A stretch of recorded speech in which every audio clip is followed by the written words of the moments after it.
কালেমা তৈয়ব লেখা, তাই তো বিশ্বকাপের মাঠে সেই পতাকা মাটিতে ফেলতে দেয়নি সৌদি আরব। আর ফিফাও সেই নিয়মে বাধা দেয়নি, বরং উল্টো তাদের নিয়মই বদলে ফেলেছে।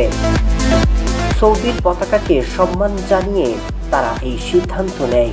ফিফার এই সম্মান গোটা মুসলিম বিশ্বের মন জয় করে নিয়েছে।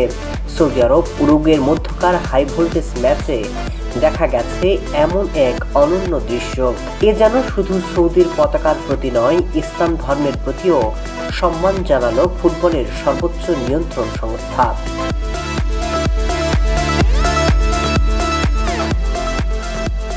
ফুটবল মাঠের জাঁকজমকপূর্ণ আয়োজনে সাধারণত সব দেশের পতাকা মাটিতে রাখা হয়, কিন্তু সৌদি আরবের পতাকায় থাকা পবিত্র কালেমার মর্যাদা রক্ষায় ফিফার আয়োজকরা অত্যন্ত সম্মানের সাথে পতাকা মাটিতে না রেখে হাতে উঁচু করে ধরে রেখেছিলেন।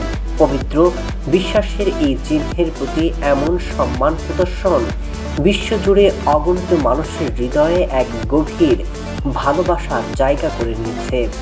ম্যাচটি 1-1 সমতায় শেষ হলেও পুরো ম্যাচ জুড়ে সৌদির লড়াই আর পতাকার প্রতি ফিফার এই সম্মানটুকু ফুটবল ইতিহাসের পাতায় বিশেষ জায়গা করে নেবে।